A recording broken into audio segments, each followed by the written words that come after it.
Nunca foi tão necessário o poder de decisão de vivermos como Cristo, de revelar de verdade a Cristo, não só pela pregação, pela fala, mas principalmente pela nossa vida.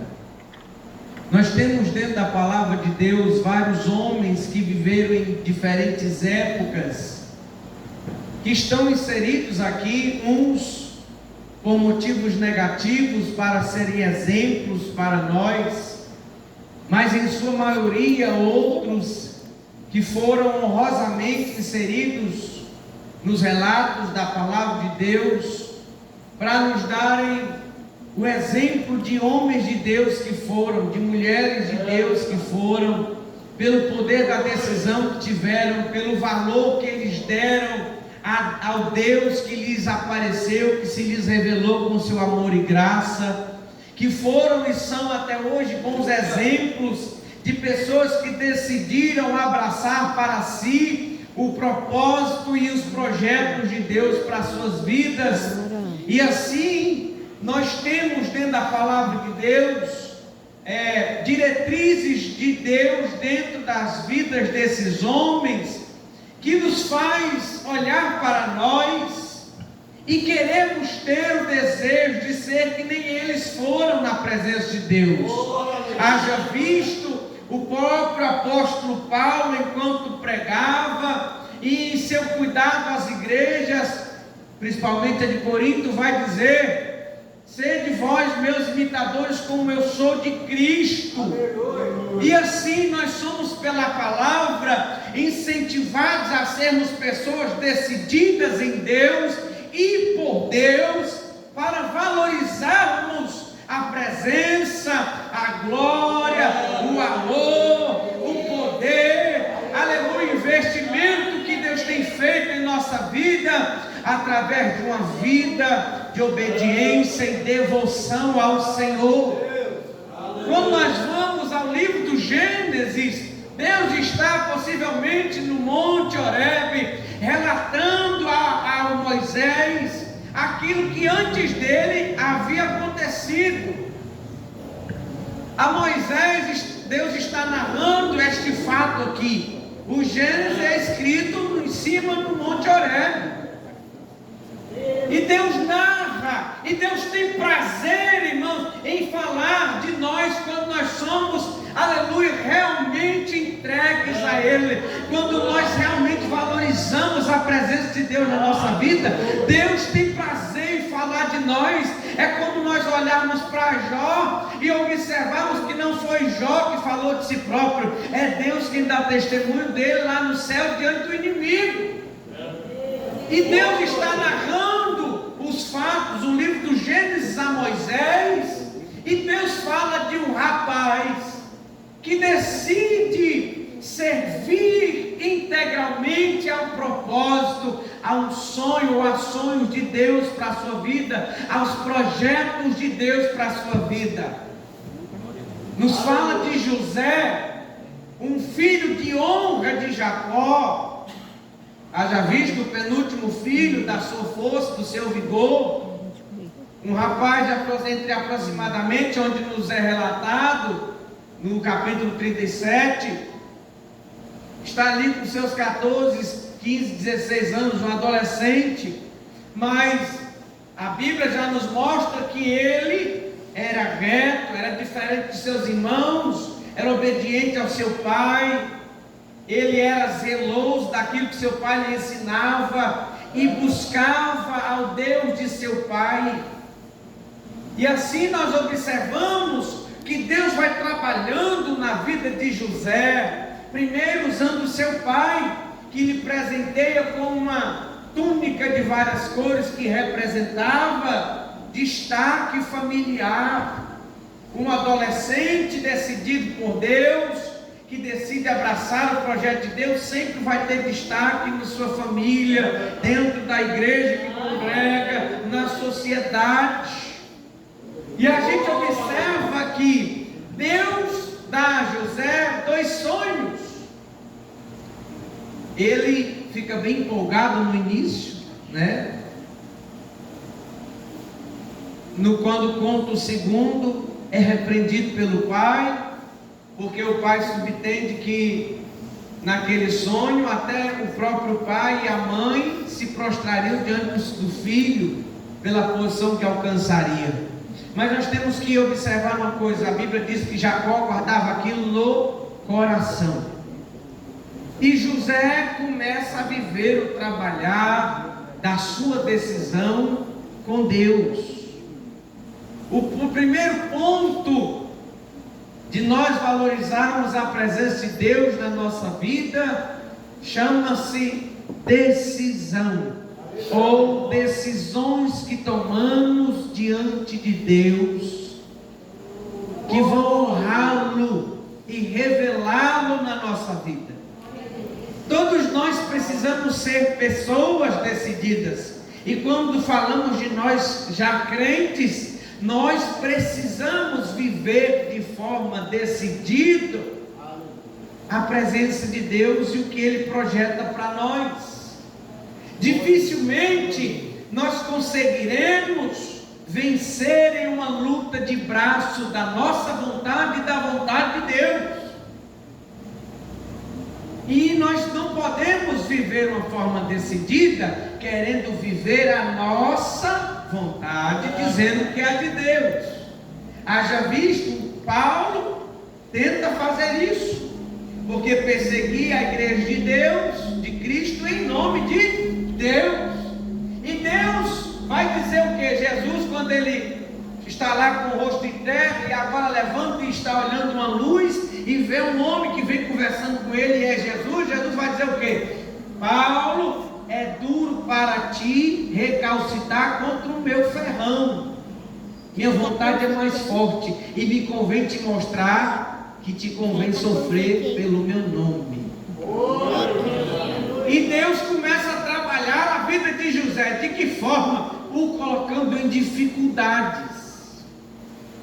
Dificilmente nós seremos crentes e não passaremos por dificuldades. Eu sigo um canal do pastor Anderson Silva, que ensina a menina a ser homem, cabra macho. E ele vai dizer: não é possível forjar um homem de verdade sem que ele, quando criança, adolescente e jovem, passe por dificuldades, porque são elas que forjam um homem verdadeiro. Da mesma forma é o crente, meu irmão. Nós nunca seremos crentes de verdade, decididos, se não passarmos ou não nos propormos a passar pelos processos de dificuldade que é o trabalhar de Deus.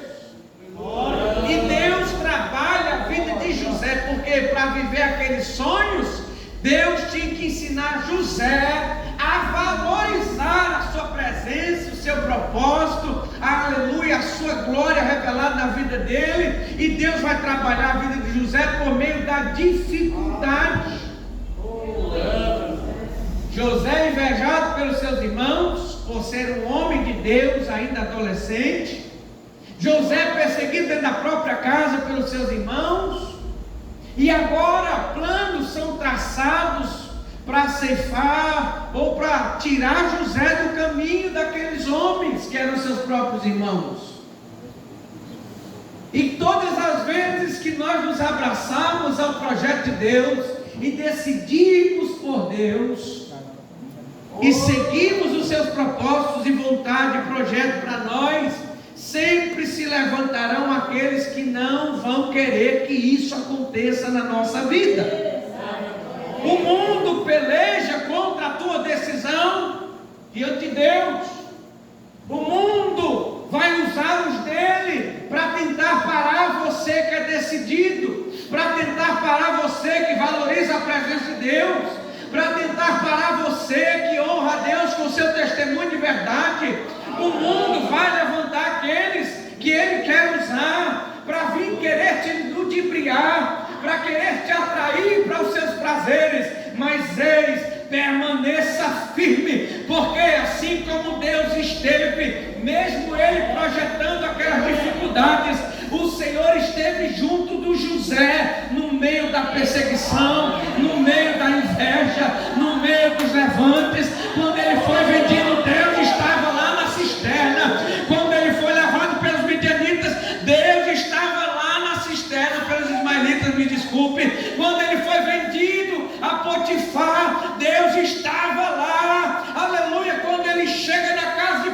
ceifar, Deus estava lá. Por quê? Porque Deus nos prepara, Ele nos traz para o seu processo e de hora nenhuma Ele nos deixa só. Aleluia! Aleluia! Por que isso, pastor? Para que eu dê valor em quem Deus é na minha vida. Deus, irmãos, poderia fazer tudo só pelo haja dele por nós. O que eu oro às vezes há anos, Deus pode liberar no haja, mas Ele não faz. Por quê? Porque Ele precisa me ensinar, dar valor ao que Ele vai me dar ou me fazer ser. Nós estamos trabalhando dentro de uma temática que será o congresso, valores inegociáveis. Sabe? Muitos querem ter os projetos de Deus, querem sonhar os sonhos de Deus, mas a maioria de nós dessa geração tem negociado os valores de Deus. Nós queremos tudo que Deus possa nos proporcionar, mas nós temos que atentar para que Deus nos chama à sua valorização. É por isso que Deus... E aí nós temos a própria vida do pai de José, o Jacó. Deus levou Jacó aonde? Deus levou Jacó na humilhação. Deus levou Jacó a fugir de seu próprio irmão. Deus levou Jacó a ser enganado como ele enganou. Deus levou Jacó a padecer medo, para que Jacó aprendesse a dar valor em tudo que Deus estava fazendo por ele. José tem sonhos de Deus, tem propósito de Deus, tem projeto de Deus, e agora José está sendo trabalhado pelo Senhor. Às vezes nós estamos aqui, entramos aqui nessa noite, nessa vigília, e eu estou aqui ministrando porque Deus me manda dizer isto. Deus está mexendo com as nossas histórias nessa noite, meu irmão. Marque esta data e escreva na Bíblia do lado desse verso aí. Deus está mexendo com a minha história. O que é que isso significa? Aleluia, Deus está colocando gente no processo, e Deus está tirando gente aprovada do processo. Aleluia, Deus vai te dar sonhos. Aleluia, e alguns, aleluia, receberão esta unção de capacidade para viver o sonho. Mas Deus mexe comigo. Não é só ter o sonho, não é só ter o projeto não é só, é ter viver. E aí Deus vem com o processo para a vida de José. E José vai viver o processo doloroso, porque a única pessoa dentro de casa que era por ele é afastada dele. Mas eu tenho que entender, nada com Deus acontece fora do seu controle e domínio comigo. Nem as coisas boas que Ele me concede, as pessoas prazerosas que Ele me dá a conhecer, e também aquelas que são um pouco desprazerosas, e nem as coisas ruins estão fora do controle e do domínio de Deus na minha história. Tudo que Deus proporciona está caminhando conjuntamente com o seu processo, me preparando para que eu valorize cada dia mais a sua presença na minha vida. É doloroso o processo de José, um adolescente passar por aquilo tudo, ser traído pelos próprios irmãos, ser vendido pelos próprios irmãos como escravo, é levado de qualquer jeito pelos ismaelitas do Egito, é vendido como um qualquer. Enquanto em casa tinha o amor, a proteção, o bom olhar do pai, agora ele é um qualquer no mercado de escravos do Egito. Mas Deus vai direcionando a pessoa certa para que compre a José.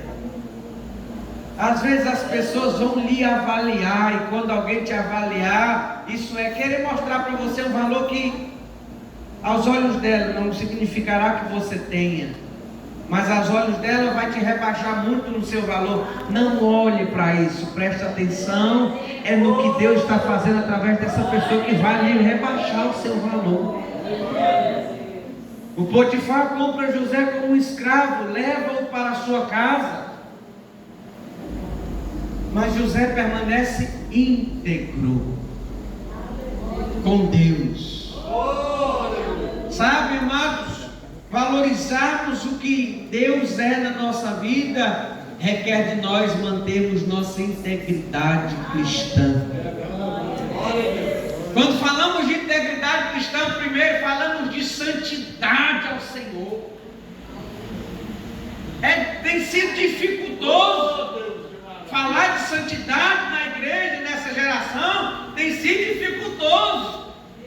Por quê? Porque jovem e adolescente está querendo curtir a vida de qualquer jeito, e a gente pensa que Deus aceita de qualquer jeito, e não aceita. Eu não estou falando de usos e costumes, eu estou falando da minha vida. Santidade, eu fui chamado para ser separado para Deus. Por quê? Porque Ele me escolheu, para a sua presença está em mim. Eu sou um recipiente do Espírito Santo. Ele mora aqui, e a Bíblia diz que porque Ele mora aqui, Ele tem ciúmes. Separado, santidade. Segundo, vida íntegra de Deus. Eu preciso ter minha vida consagrada ao Senhor. Sabe, a leitura, o estudo e a prática da Bíblia, aleluia, é o que vai nos encaminhar à presença de Deus, a sua valorização. Consagre sua vida pela palavra. Jejue. Ore. Até que você sinta Deus falar aos seus ouvidos e o escute. Santidade, vida consagrada, testemunho verdadeiro. As pessoas ainda têm buscado ver em nós crentes verdadeiro testemunho. Amém. E é preocupante o ponto de como os crentes têm sido conhecidos dentro de suas escolas, de como os crentes são conhecidos na faculdade, de como os crentes são conhecidos na rua. Você vê, vai cantar um moço lá no Peixe semana que vem,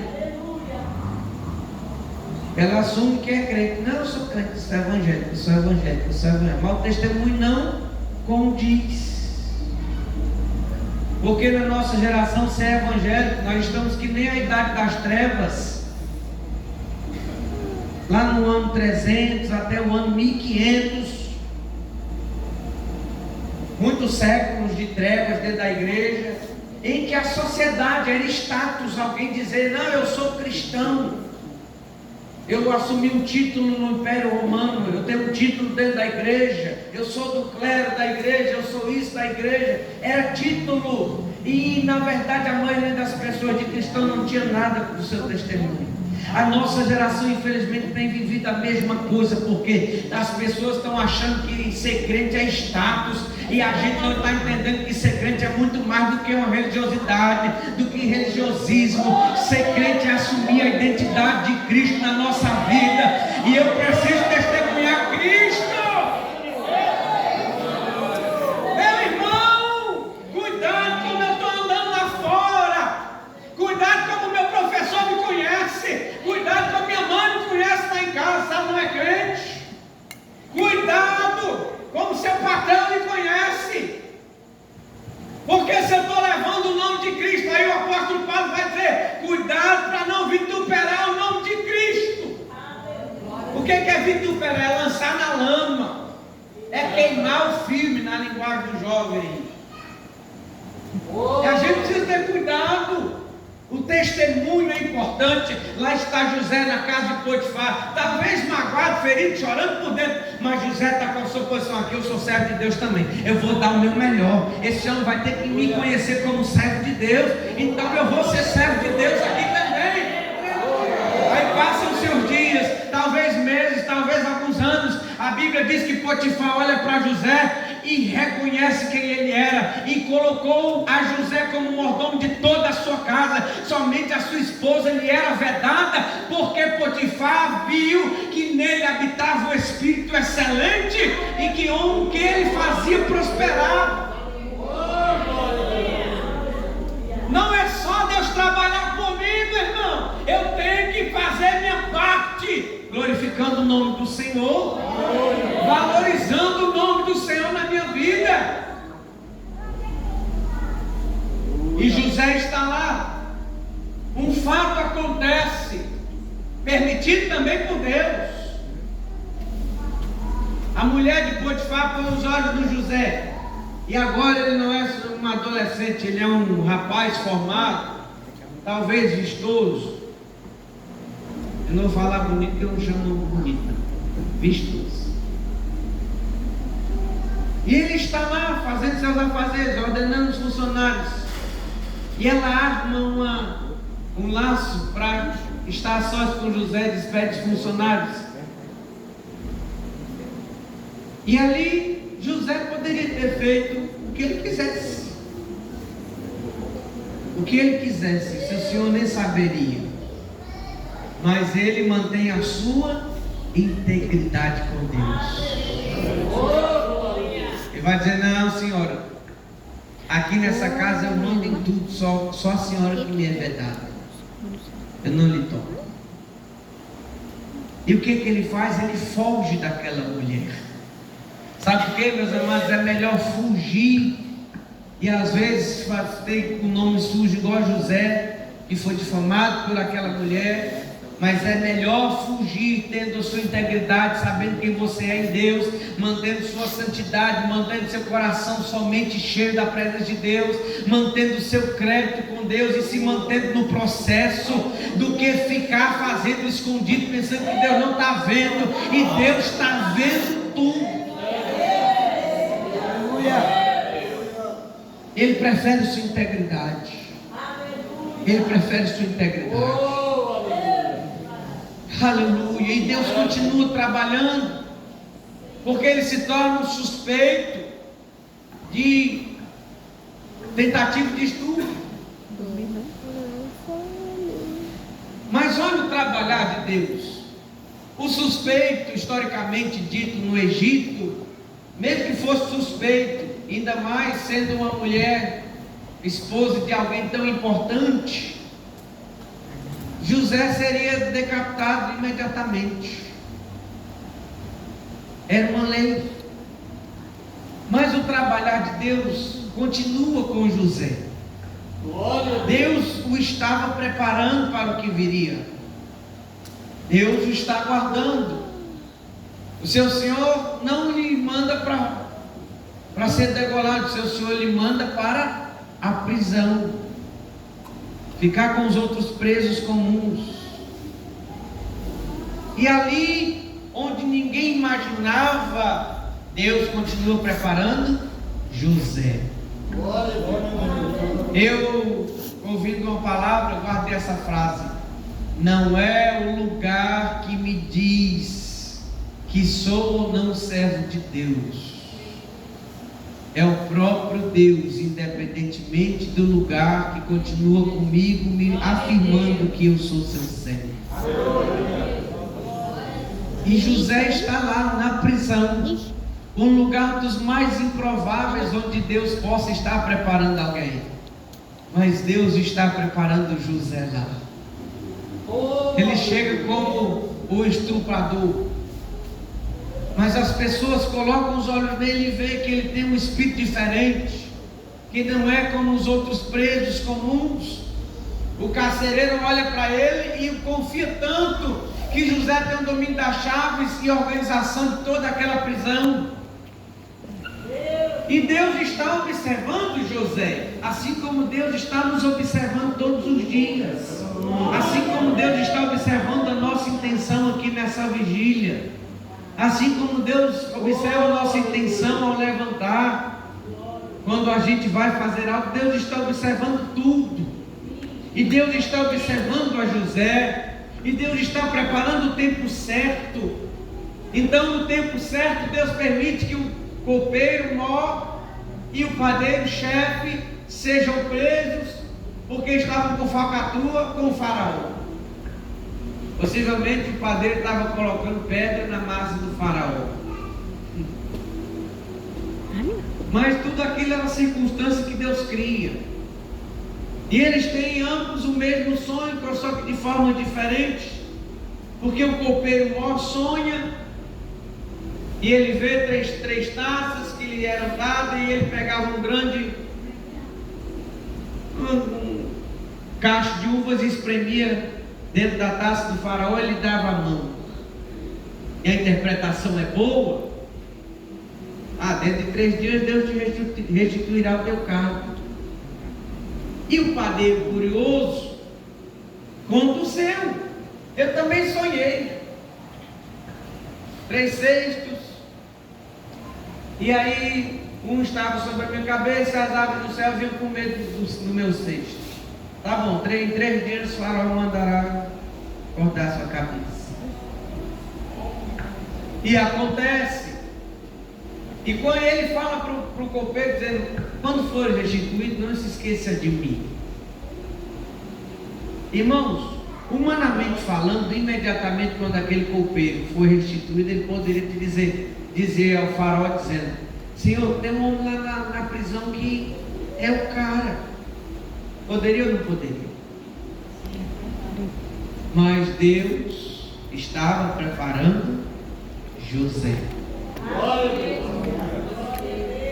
Às vezes nós somos tão fáceis de desvalorizar a presença de Deus, que a gente deixa de confiar em Deus que está conosco, que está fazendo, está cuidando, está zelando, está sustentando, está abençoando, está no controle do processo. Aí a gente quer confiar nos amigos, nos entes queridos. Aí a gente quer tirar os olhos de Deus. E aí a gente tem que entender o negócio. Quando é Deus que chama, e quando eu abraço o que Deus me chamou para fazer, o seu único amigo vai ser Deus. A sua única dependência vai ser de Deus. O direcionador de todos os fatos vai ser somente Deus. E ainda que alguém lhe olhe para dizer: não, eu vou te ajudar. Se for Deus, Deus não deixa a ajuda chegar, a não ser que seja o tempo dele, e ele é quem vai preparando, porque José passa mais um tempo dentro daquela prisão, até o dia em que Deus revela os sonhos que incomodam o faraó, e faraó vai dizer: todos os sábios na minha presença, intérpretes e encantadores, porque eu tenho um sonho para contar.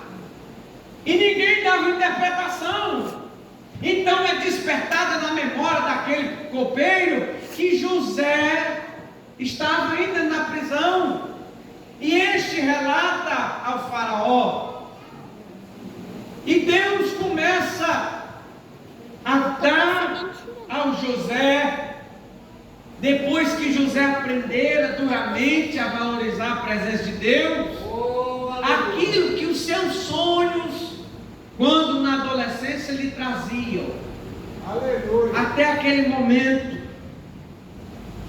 E para muitos hinos são compostos em cima desse negócio, irmãos, de forma negativa. As pessoas pensam que José se exaltou: agora eu vou, todo mundo vai me ver. É burrice nossa pensar que Deus trabalha tudo que Ele trabalha na nossa vida para a gente se ensoberbecer lá na frente. Tem gente que Deus tem promessa, tem projeto, tem propósito, tem isso, mas Deus vai vendo que a pessoa não valoriza nada de quem é Deus, Deus não dá.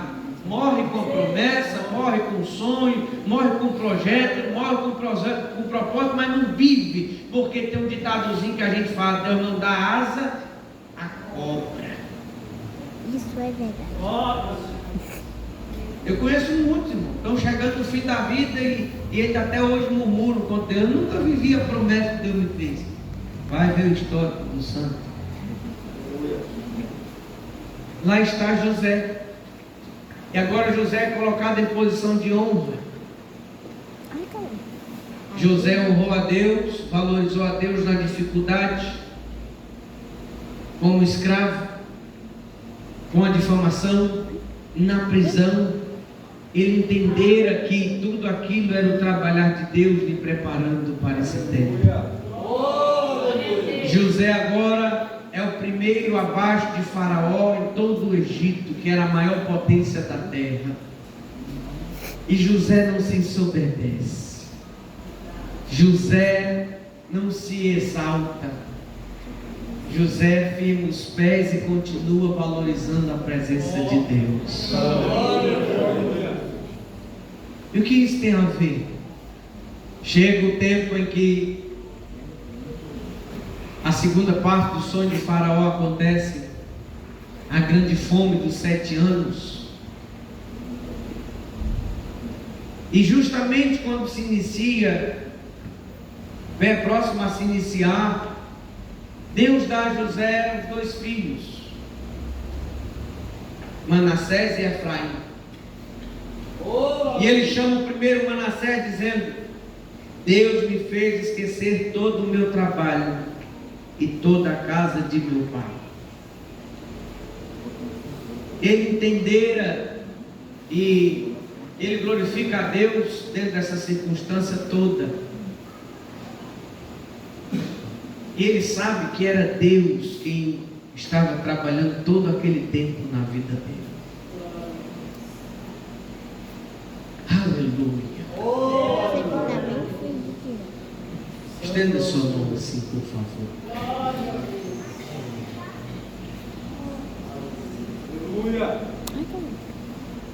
Deus me ordena dizer neste momento desta palavra: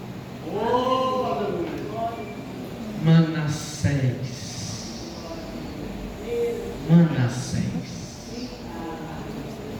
histórias estão sendo mudadas nessa hora, aqui agora. Aleluia, aleluia, porque Deus está colocando em nós a mente de Cristo, para que a gente entenda que todo trabalhar é dele, da onde ele nos tirou e nos trouxe, trabalhar é dele. Tudo que ele permitiu que acontecesse, pessoas que se distanciaram até hoje, pessoas que se achegaram até hoje, tudo é o trabalhar de Deus. Mas há algo profético que ele me manda liberar nesta noite. Manassés, Deus me fez esquecer de todo o meu trabalho e da casa do meu pai. Aleluia. Deus está te fazendo esquecer, aleluia, de todo aquilo que te feriu, que te magoou até hoje, de tudo aquilo que te fez chorar na caminhada até hoje. Deus está te fazendo uma limpeza na tua memória, nos teus sentimentos, nas tuas emoções, no teu ânimo. Manassés é para ti nesta noite.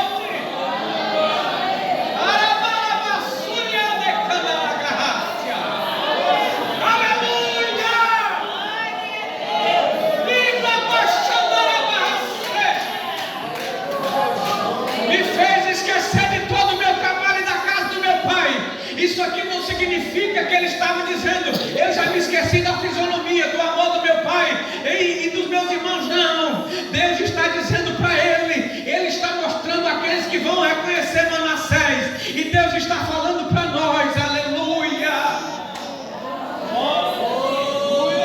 que Deus está nos desligando de coisas do passado, meus irmãos.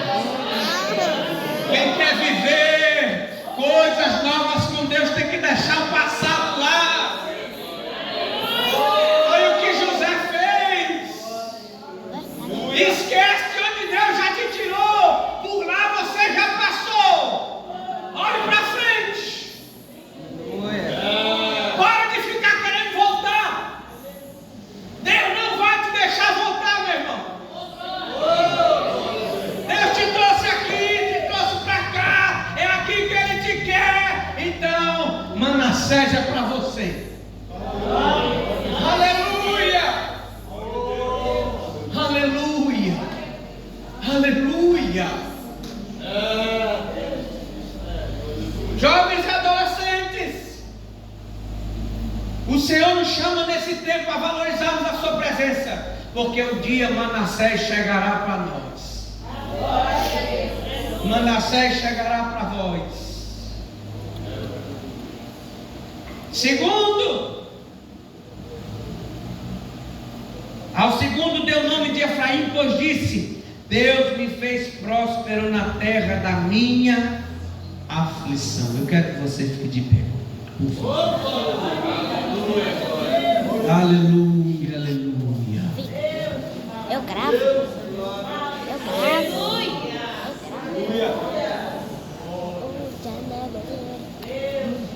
Eu quero fazer duas orações.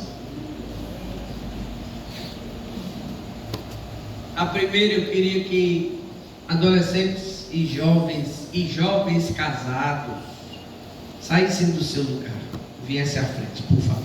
É a primeira. Adolescentes, jovens e jovens casados.